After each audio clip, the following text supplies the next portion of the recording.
বা বিশেষ হয়েছে যার জন্য তার নাম বা তাকে এখানে স্ক্রিনে দেখা যাচ্ছে, সুতরাং আপনারা সবাই তাকে চেনেন, তার জন্য আর অন্য কোনো বিষয় দেওয়ার দরকার নাই। সাকিব আল হাসানকে স্বাগত জানাচ্ছি জার্মানি বনশন থেকে। সাকিব, আপনাকে স্বাগত জানাই। সাকিব এই মুহূর্তে আছেন মার্কিন যুক্তরাষ্ট্রের উইসকনসিন অঙ্গরাজ্যের মেডিসনে, মিডওয়েস্টে, যেখানে বলে সাকিব মনে হয় খামার করার কথা চিন্তা করছেন, ওখানে বড় বড় খামার আছে।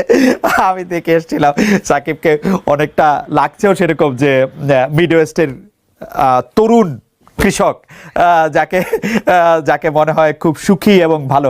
আমার অসাধারণ মনে হচ্ছে যে অসাধারণ উপস্থাপনা করছেন, অসাধারণভাবে খেলোয়াড়দের সঙ্গে কথা বলছেন। ইতিমধ্যে মাহমুদুল্লাহ রিয়াদ, মুশফিক, মাশরাফি, কাল কিছু সিনিয়র ক্রিকেটারের সঙ্গে কথা বলেছেন। আপনার সঙ্গে আপনি সেগুলি দেখেছেন কিনা? আপনার সঙ্গে তামিমের এরকম কথা হওয়ার কোনো জায়গা আছে কিনা, এটি একটু বলে আমি মূল প্রসঙ্গে আসি, যেটি বলতে চাইছি। আমি পর্ব যদি বলেন তাহলে মনে হয় দুইটা পর্ব দেখা হয়েছে। যেহেতু আসলে টাইমের ডিফারেন্স থাকে, পরে অবশ্যই ইউটিউবে দেখা যায়, এবং যে দুইটা পর্ব দেখা হয়েছে আসলে পরে ইউটিউবেই দেখা হয়েছে। যেটা হয় যে আসলে দুই মেয়েকে সামলানোর পরে যতটুকু সময় থাকে চেষ্টা করি নিজেকে কিভাবে দেয়া যায়। এখন একটা ভালো টাইম আমার জন্য রাত 2টা। এটা হচ্ছে যে একটু পরে সেহেরির টাইম হয়ে যাবে এখানে। বাচ্চা দুইজনই এখন ঘুমের অবস্থায় আছে, দুই বাচ্চাই মানে ঘুমিয়ে পড়েছে। তো যদিও ছোট বাচ্চা উঠে যাবে, ও হয়তো নেক্সট 1-2 ঘন্টার ভেতরেই উঠে যাবে। নর্মালি প্রতি 3 ঘন্টা পর পর উঠে খাই, ডাইপার চেঞ্জ করতে হয়, এবং তারপরে আবার ইয়েতে যায়, ঘুমাই যায়। সো এই কারণেই একটা ব্রেক আসে, এই কারণে আসলে টাইমটা আপনার সাথে ওইভাবে অ্যাডজাস্ট করা। আচ্ছা, তো এইটা ফ্যান্টাস্টিক। আমি যেটি বলতে চাইছিলাম, তামিম যাদের সাথে কথা বলছেন, মানে মুশফিক, রিয়াদ, মাশরাফি কিংবা নতুন খেলোয়াড়দের মধ্যে তাসকিন বা রুবেল, তাদের সব কথোপকথনে বা সব আলোচনায় কিন্তু আলাদাভাবে আপনার কথা আসছে। মানে আপনার যে প্রভাব বা আপনাকে যে মিস করা, আপনাকে যে মনে করা, সেটি কিন্তু একটি বিশাল জায়গা থেকে আছে আমাদের যারা খেলোয়াড়। কারণ আপনি দেখবেন আলাপ হচ্ছে মাশরাফি এবং তামিমের মধ্যে, প্রশ্ন হচ্ছে তামিম মাশরাফিকে প্রশ্ন করছেন যে আপনি এটা এখানে কেন করছেন বা এই ডিসিশন কেন নিচ্ছেন। মাশরাফি কিন্তু আপনার কথা আলাদা করে বলছেন, এবং সেখানে আপনার ক্যারেক্টার আমরা কিছুটা বুঝতে পারছি। তো আপনার যে এই সময়টা, যে সময়টার মধ্যে আপনি আসলে ক্রিকেট খেলতে পারছেন না, শুধু করোনার কারণে না, অন্য কারণে, এই সময়টা আপনি কিভাবে কোপ আপ করছেন, যে মানে দলের ভেতরে বাইরে আপনার যে অবস্থান সে সবকিছু মিলিয়ে? সিচুয়েশন তো অবশ্যই আমার জন্য খুবই ডিফিকাল্ট, টাফ, বাট একটা দিক থেকে ভালো, মানে খারাপের ভেতরে আমি সবসময় ভালো কিছু খোঁজার চেষ্টা করি। মানে কোনো সময় যত খারাপ সিচুয়েশন থাকে আমি চেষ্টা করি যে ওখান থেকে ভালো কোনো একটা জিনিস নেয়ার। তো এর ভেতরে ভালো জিনিস হচ্ছে, যেহেতু ওয়াইফ প্রেগনেন্ট ছিল, লাস্ট মোমেন্ট ছিল, ওই সময় পাশে থাকাটা খুব ইম্পর্টেন্ট। তো যেটা এবার থাকতে পেরেছি, প্রথম সন্তানের সময় থাকতে পারিনি, সো এটা একটা ভালো দিক। বাচ্চা হয়ে গেল, টেক কেয়ারও করার সুযোগ পাচ্ছি, ফার্স্ট বাচ্চার সময় সেটা পারিনি। তো এই দুইটা খুব ভালো একটা পজিটিভ দিক। বাট স্বাভাবিকভাবেই মানে এটা তো মনের পেছনে সবসময় মনে হতেই থাকে যে না, আমি খেলতে পারছি না কিংবা খেলতে পারবো না। হ্যাঁ, যদিও এখন কোনো খেলাই হচ্ছে না, আনসার্টেনটিতে আছে কখন খেলা শুরু হবে কিংবা কখন হবে না। বাট যখনই হবে, তারপরেও তো আমি জানি না যে আমি আসলে, আমার টাইম তো আছে আরো প্রায় 6 মাস, 5.5 মাস, 6 মাসের মতো। আমার তো অতদিন বাকি আছে। সো যদি নেক্সট 1 মাস পরে খেলা শুরু হয়ে যায়, তো আমি আরো 4 মাস, 5 মাস, 6 মাস পরে খেলবো। তো ওই জায়গাটা তো অবশ্যই খারাপ লাগে, এবং খারাপ লাগার মতোই বিষয়। বাট আমার কাছে মনে হয় এটাও একটা এক্সপিরিয়েন্স, শেখার অনেক কিছু আছে। আসলে অনেক সময় বা অনেক কিছুই আমরা অবহেলা ছলে দেখি কিংবা নেওয়ার চেষ্টা করি, যেটা আসলে নেওয়া উচিত না। আমার কাছে মনে হয় এই বড় শিক্ষাটা আমি খুব ভালোভাবে পেয়েছি। আপনার সাথে যখন আমার লাস্ট কথা হয়েছিল 2016 সালে, তখনও আপনি তার কিছুদিন আগে আপনার কিছুটা ব্যানের মধ্যে দিয়ে আপনি যাচ্ছিলেন, সেটি একটি অন্য কারণে, এবং তখন আপনি বলেছিলেন যে খেলা না থাকলে আপনার পক্ষে এইটা মেনে নেওয়া অনেক কঠিন, খেলাটা আপনি এতই এনজয় করেন আসলে। আসলে থাকাটাই সব থেকে বড় ইম্পর্টেন্ট, মানে মাঠে না যাওয়াটাই হচ্ছে সব থেকে কষ্টের বিষয়। ধরেন আমি খেলছি, কোথায় খেলছি অত ইম্পর্টেন্ট না, আমি যে খেলছি এটাই আমার কাছে ইম্পর্টেন্ট। সো ওই জায়গাটাতে যখন আপনি যেতে পারছেন না কিংবা খেলতে পারছেন না, স্বাভাবিকভাবে অনেক অনেক খারাপ লাগার বিষয় এখানে থাকে। সাকিব, আপনার কাছে আরেকটু সিরিয়াস বিষয়টা কথা বলি। আপনি সর্বশেষ আমরা দেখেছি যে আপনি খেলোয়াড়দের অধিকার নিয়ে একটি সংবাদ সম্মেলন করেছিলেন, খেলোয়াড়রা আপনাদের পাশে ছিলেন এবং কিছু কিছু বিষয় যেগুলি খুবই যৌক্তিক বোর্ডের কাছে আপনি আসলে উপস্থাপনও করেছিলেন। সেই উপস্থাপন করে আপনি যেই দাবিগুলি জানিয়েছেন তার কতগুলি মানা হয়েছিল সঙ্গে সঙ্গে, তার কতগুলি কিছুদিন পরে মানা হয়েছিল, সেই দাবিগুলি সম্পর্কে বা সেই বিষয়গুলি নিয়ে আপনি আর কোনো খোঁজ রাখছেন কিনা, বা কেউ আপনার কাছে আর কোনো কিছু বলছে কিনা, আপনার কাছে কতটা কি মনে হচ্ছে যে সেই দাবিগুলি কতটা মানা হয়েছে? আসলে আমি শিওর যে প্লেয়াররা সবাই সবার সাথে তো ডিসকাস করেই, বাট আমার কাছে মনে হয় যে মোটামুটি বেসিক যে বা চাওয়া পাওয়া প্লেয়ারদের ছিল সবগুলাই ফুলফিল হয়েছে। দুই একটা হয়তো যেটা হয়নি, যেটা হতে আসলে সময়ও লাগবে, তো ওইটার জন্য আসলে ওয়েট করতে হবে। আর বাকি বেশিরভাগই চাওয়া পাওয়া তো আমার মনে হয় যে ফুলফিলই হয়ে গিয়েছে। এই কারণে প্লেয়াররাও সবাই খুশি, তারা এখন চায় যত বেশি খেলা হোক এবং মাঠে থাকতে। যদিও এই করোনা সিচুয়েশনে আসলে সবকিছু এলোমেলো করে দিয়েছে, বাট আমি হোপফুল যে তাড়াতাড়ি এই সিচুয়েশন বাংলাদেশ এবং পুরো পৃথিবীতেই ঠিক হবে এবং সবাই মাঠে ফিরতে পারবে। সাকিব, আপনি জানেন যে আপনি আসছেন দেখে আমাদের দর্শকরা অনেক মতামত আমাদেরকে জানিয়েছেন, কিছু মতামত আমাদেরকে পেজে জানিয়েছেন। আমি অনেককে বলেছিলাম যে আমার সৌভাগ্য হবে আজকে সাকিব আল হাসানের সঙ্গে কিছুক্ষণ কথা বলার জন্য, কিছু মতামত আমাদেরকে ব্যক্তিগতভাবেও জানানো হয়েছে। কিন্তু যেই পোলটি আমরা একটা করেছিলাম, যে পোলটি হচ্ছে সরাসরি দর্শকদের মতামত আমরা চেয়েছিলাম যে প্রিয় দর্শক, খেলায় ফিরলে সাকিব আল হাসানকে জাতীয় দলের অধিনায়ক দেখতে চান কিনা, এটিতে শতকরা 61% দর্শক বলেছেন যে তারা দেখতে চান না, 39% বলেছেন যে হ্যাঁ দেখতে চান।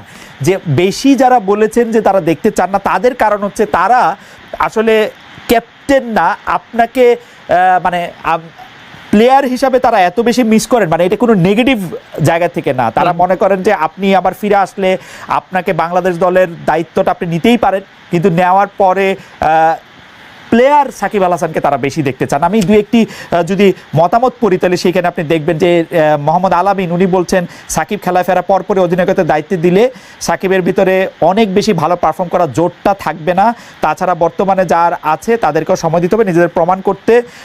কিন্তু মোহাম্মদ কামরুজ্জামান তিনি বলছেন ক্যাপ্টেন হয়ে সাকিব ভালো পারফর্ম করছে, এক্সট্রা চাপ নেওয়ার ক্ষমতা ওর মধ্যে সবসময় আছে, তবে না কেন, এরকমভাবেই কথাগুলি আসছে। আপনি এটাকে কীভাবে দেখেন? এরকম আরো মতামত আছে, আমি লম্বা সময় ধরে পড়ে যেতে পারি, কিন্তু আপনার মতামত। সবার আগে তো আমি খেলায় ফিরতে চাই। জি। তো 5.5 মাস পরে যখন খেলায় ফিরবো, আগে খেলায় ফিরি, বাকি সব ডিসিশন আসলে তারপরে। তার আগে আসলে অন্য কোনো ডিসিশন নাই। এখন সবার আগে হচ্ছে যে কিভাবে সময়টা তাড়াতাড়ি যাবে, তাড়াতাড়ি শেষ হবে, কিভাবে আমি যেখানে থেকে আসলে খেলাটা আমার বন্ধ হয়েছে সেখান থেকে যেন আমি আবার শুরু করতে পারি, সেটা হচ্ছে আমার কাছে সব থেকে বড় চ্যালেঞ্জ এবং সব থেকে বড় মানে নিজের প্রতি নিজের একটা এক্সপেকটেশন, যে যেখান থেকে আমি শেষ করেছি ওইখান থেকেই যেন আমি শুরু করতে পারি। তো আমার কাছে চ্যালেঞ্জ ওই একটাই, আমার কাছে বাকি আর কোনো চ্যালেঞ্জ নেই। কোনো অ্যাডিশনাল চ্যালেঞ্জ কি আসবে না এটা আসলে পরের বিষয়, কিংবা আমি চিন্তা করব কি করব না সেটাও পরের বিষয়। ফার্স্ট টার্গেট হচ্ছে যেখানে শেষ করেছিলাম মানে শেষ হয়েছিল সেখান থেকে যেন শুরু করতে পারি। আমার মনে হয় যে আপনি অনেকগুলি গুরুত্বপূর্ণ বিষয়ে আসলে যতটুকু আপনার পক্ষে বলা সম্ভব একটি সাংবিধানিক পদের থেকে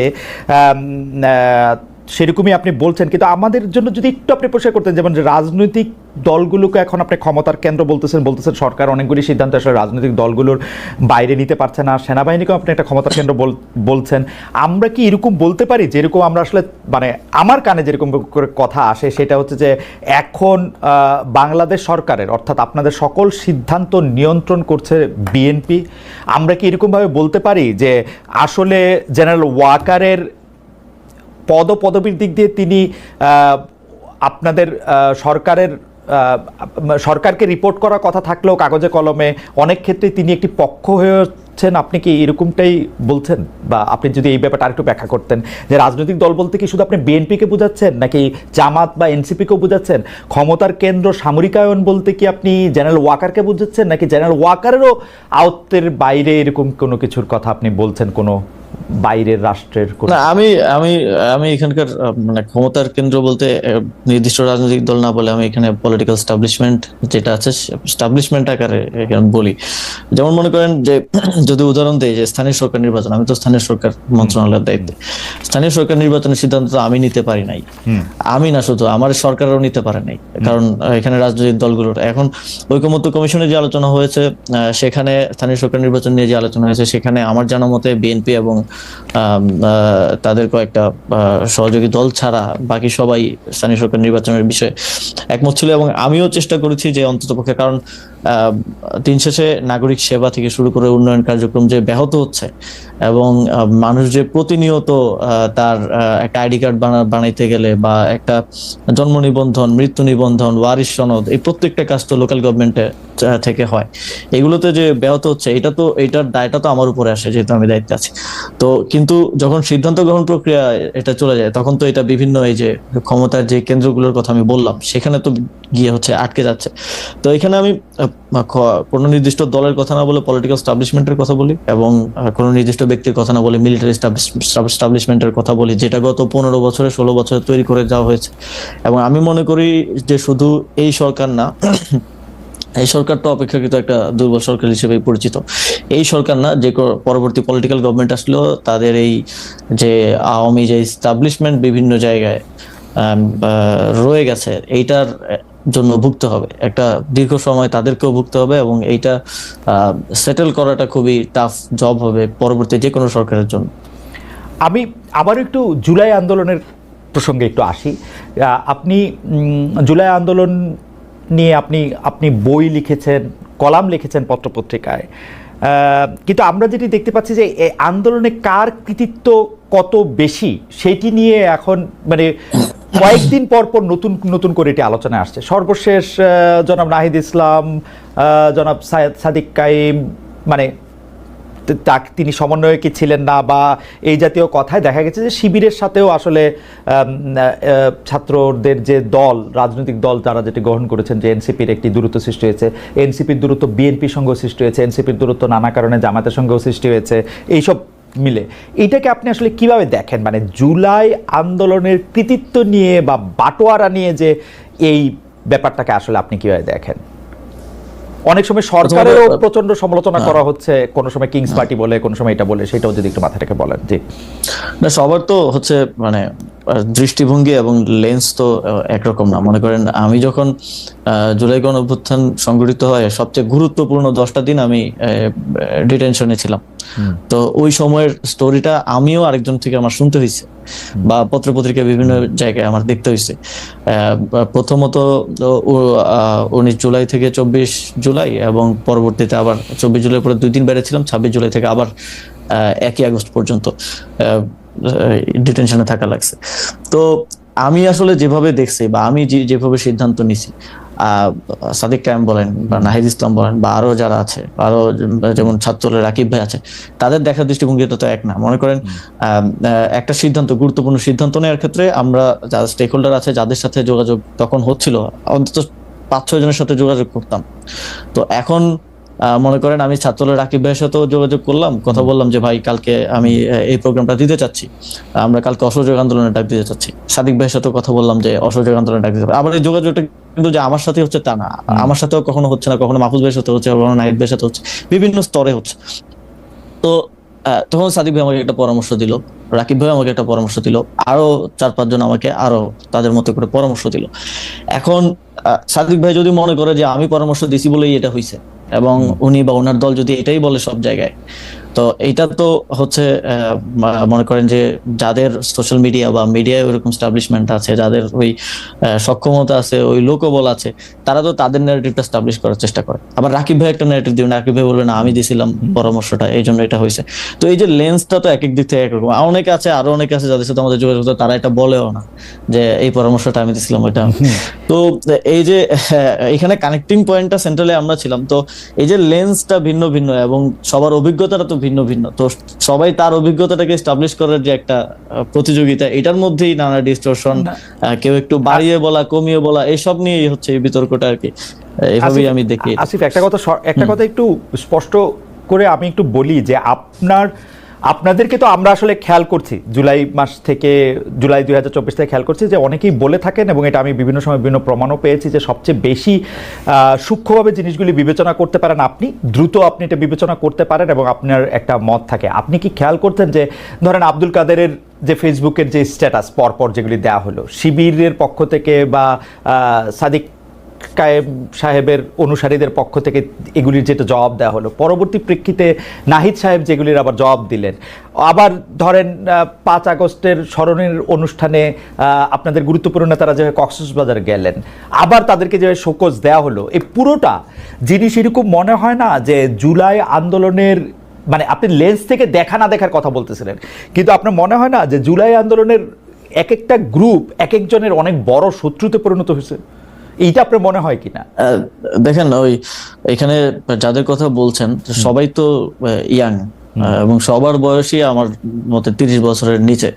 তো স্বাভাবিকভাবেই মানে এই বয়সের মানুষজনের মধ্যে খুব দ্রুত রিয়েক্ট করে ফেলার বা দ্রুত হচ্ছে এক ধরনের রক্ত গরম থাকার বিষয় আছে না, তো সেটার একটা রিফ্লেকশন এটা আমি মনে করি। তবে এইটা আমার মনে হয় যে ছোটখাটো বিষয়ে, বিভিন্ন স্বার্থগত বিষয় কিংবা কৃতিত্বের বিষয় হোক, কিংবা সামনে হয়তো ডাকসু আছে বা আরো কিছু বিষয়ে, এটা নিজেদের মধ্যে ছোটখাটো মতানৈক্য বলেই আমি মনে করি। কারণ এখনো বিগার কোশ্চেনে সবার কর্মপন্থা হয়তো ভিন্ন, যারা জুলাই গণঅভ্যুত্থানের স্টেক হোল্ডার ছিলেন, যারা অংশগ্রহণকারী ছিলেন, কিন্তু আওয়ামী লীগের প্রশ্নে বলেন, ফ্যাসিবাদের প্রশ্নে বলেন, একটা সুন্দর বাংলাদেশ গড়ার প্রশ্নে বলেন, আমি দেখেছি যে সবাই কাজ করছে। সবার কর্মপন্থা হয়তো ভিন্ন হতে পারে, বা কেউ এটা নিয়ে ডিবেট থাকতে পারে যে কে বেশি করতেছে, কে কম করতেছে, বা অনেক যেটা কক্সবাজার যাওয়ার কথা বললেন শোকজ, বা অনেকগুলো মনে হতে পারে যে এরা বাচ্চামি করতেছে, বা তো ওই বয়সের একটা বিষয় তো আছেই। কিন্তু আমার মনে হয় না যেটা এত বড় বিরোধ যেটা আসলে শত্রুতা বলা যায় না। আমার মনে হয় যে আসিফ, আমি এই প্রসঙ্গ শেষ করতে চাই। এখানে কেউ কেউ যে বলছেন যে এই বিরোধটা আসলে কোনো কিছুর বাটোয়ারা নিয়ে, অর্থাৎ যারা এটার কেন্দ্রে থাকবেন তারা চাঁদা, যদি আমি পজিটিভ অর্থেও বলি, পার্টি চালানোর জন্য চাঁদা হোক বা অন্যান্য গুরুত্বের জন্য কোনো গুরুত্ব পাওয়া হোক, বা বড় নেতা ভবিষ্যতে হওয়ার জন্য এইটা গুরুত্বপূর্ণ, এইভাবে আপনি দেখেন কিনা? আপনি যেটা বললেন সেটা ঠিক আছে, বয়সের একটা, কিন্তু ওইভাবে দেখেন কিনা? এই বিষয়গুলো তো আছেই। মনে করেন সবার মধ্যেও তো একটা প্রতিযোগিতা আছে, যে মনে করেন শিবির মনে করে বা জামাত মনে করে আমাদের এখান থেকে তরুণ নেতৃত্ব উঠে আসুক। তো আবার এনসিপি মনে করে যে, এনসিপি মনে করতে পারে যে যেহেতু গণঅভ্যুত্থানের অধিকাংশ নেতাই এখানে, আমরাই গণঅভ্যুত্থানের একমাত্র মানে সবচেয়ে বড় স্টেক হোল্ডার। তো এইগুলো নিয়ে মতানৈক্য, মতের অমিল আছে, এবং প্রতিদ্বন্দ্বিতাও হবে সামনে ছাত্র সংসদ নির্বাচন। টাকা পয়সা দিয়ে আছে কিনা সেটা একটু বলেন, যে একদম টাকা পয়সা দিয়ে আছে কিনা? আমার মনে হয় না, টাকা পয়সা আমি অন্তত দেখি নাই। এটা গুরুত্ব পাওয়া বা হচ্ছে কারো মনে হচ্ছে গ্রিভেন্স থাকে না, যে আমার কথাটা বললো না, এই কথাটা বলতে গিয়ে, কিন্তু আমি তো ওই ঐতিহাসিক প্রেক্ষাপটে ছিলাম, এই গ্রিভেন্স গুলো থেকেই বেশি এটা শুরুটাও হয়েছে, এবং এটা দিন দিন বাড়ছে। তবে আমি মনে করি যে এই বিষয়গুলোতে আরো বেশি, মানে যদি কমিউনিকেশন থাকে জুলাইয়ের বিভিন্ন পক্ষের মধ্যে, তাহলে আমার মনে হয় যে এই জিনিসগুলো জনসম্মুখে এরকম হাস্যকর পরিস্থিতিতে আসা থেকে আসলে ইয়া করা যায়, জনসম্মুখে হাস্যকর পরিস্থিতি। কিন্তু ঠিক আছে, আমি এই প্রসঙ্গ থেকে একটু অন্য প্রসঙ্গে যাই। অনেক সময় আপনার এবং জনাব মাহফুজ আলমের নিরপেক্ষতা নিয়ে প্রশ্ন ওঠে, কারণ আপনারা যেহেতু জুলাই আন্দোলনের সামনের দিককার মুখ, এবং আপনাদের বাকি বন্ধুরা যেহেতু, বাকি সহযোদ্ধারা, আমি এভাবে যদি বলি, বাকি সহযোদ্ধারা যেহেতু এখন একটি রাজনৈতিক দল করেছেন, আপনারা সেখানে যাবেন কবে, কেন যাচ্ছেন না, আসলে যাবেন কিনা, সেগুলো নিয়ে নানা রকম প্রশ্ন ওঠে। আমি সেইখান থেকে আসলে সরাসরি এই প্রশ্ন করতে চাই যে আপনার, মানে মাহফুজ আলমের উত্তর তো মাহফুজ আলম, জনাব মাহফুজ আলমের সাথে দেখা হলে নিশ্চয়ই তিনি দিবেন, কিন্তু আপনার কাছে প্রশ্ন যে আপনি রাজনীতিতে কবে যাবেন, পদত্যাগ করবেন কিনা, সরকারে থাকবেন কিনা, সে ব্যাপারে সিদ্ধান্ত নিয়েছেন কিনা? অনেকেই বলে থাকেন যে আপনি হয়তো রাজনীতি করবেন, ভোটও করবেন, কিন্তু যতদিন পারা যাচ্ছে ততদিন আপনি আপনার সরকারি বাসভবনে বা সরকারি পদে থাকতে চান।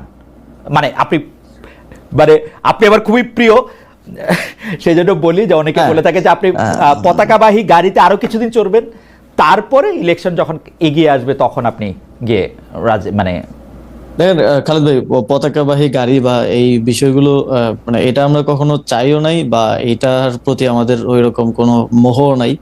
আমার দিক থেকে বিষয়টা হচ্ছে কিছু দায়িত্ব নিয়ে তো আমি এখানে আসছি, এবং কিছু দায়িত্ব গণঅভ্যুত্থানের সময়, সেই সময়টাতে যখন সমন্বয়করা আমাদেরকে সিলেক্ট করে তখন থেকেই দেয়া, যে এই সরকারকে জুলাই গণঅভ্যুত্থানের পক্ষে রাখা, পক্ষের ডিসিশনগুলো নেওয়ার ক্ষেত্রে প্রভাবিত করা, এবং ভয়েসটা যাতে থাকে সেই জিনিসটা নিশ্চিত করার জন্য সরকারে আসা। তারপরেও যদিও অনেক অন্যান্য মিনিস্ট্রির দায়িত্ব আসছে, ফর্মাল দায়িত্ব আসছে, তো সেই জায়গা থেকে আমি মনে করি যে এখনো আমাদের কিছু কাজ বাকি আছে। একটা বড় মাইলফলক হচ্ছে এই যে ঘোষণাপত্রটা আমরা ইয়া করতে পারলাম, জুলাই ঘোষণাপত্রটা দেওয়া সম্ভব হলো। এখনো জুলাই সনদ বাকি আছে। জুলাই সনদের বাস্তবায়ন প্রক্রিয়া কি হবে এটা নিয়ে বিভিন্ন ধরনের মতানৈক্য। আমাদের যে ঐকমত্য কমিশনের 1 মাস মেয়াদ বৃদ্ধি করা হয়েছে। তারপরে সংস্কার কমিশন, যে সংস্কারের, আমার লোকাল গভর্নমেন্টের সংস্কার কমিশন ছিল, যে সংস্কারের রিপোর্টগুলো দিয়েছে সেগুলোর একটা বাস্তবায়নের বিষয় আছে। এবং আমি মনে করি যে যেই দায়িত্ব নিয়ে এবং যাদের ম্যান্ডেট নিয়ে আমি এখানে এসেছি, সেই অনেকগুলো দায়িত্বই আমাদের পালন করা বাকি রয়ে গেছে। তো সেই জায়গা থেকে যতটুকু সম্ভব সেই দায়িত্বগুলো শেষ করতে চাই, কারণ এটা একটা ঐতিহাসিক দায় হিসেবেও থেকে যাবে যদি আমি সেটা শেষ করে যেতে না পারি আমার জায়গা থেকে। তো সেটার জন্য আমরা আমাদের জায়গা থেকে কাজ করছি। তবে আমি নিজেও ব্যক্তিগতভাবে এটা মনে করি, এটা আমি আগেও বলেছি যখন বিভিন্ন সময় কথা উঠেছে, যে রাজনীতিতে সরাসরি জড়িত কারো সরকারে থাকা উচিত না।